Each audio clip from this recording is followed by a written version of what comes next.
இதை எப்படி உருவுறேன்னு பாருங்க. இப்போ 2 கொத்து இருக்கா, அந்த 2 கொத்து எல்லா கொத்தையுமே நம்ம இப்படி பிச்சுக்கணும்.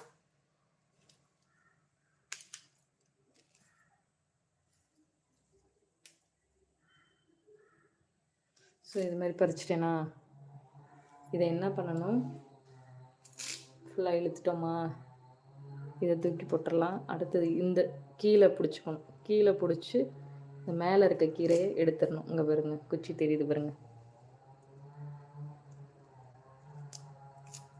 இப்போ இந்த காம்பை பிடிச்சி இங்கிட்டு எடுக்கணும். அது மாதிரி மேலையும் கீழையும் மாற்றி மாற்றி எடுக்கணும். பாருங்க,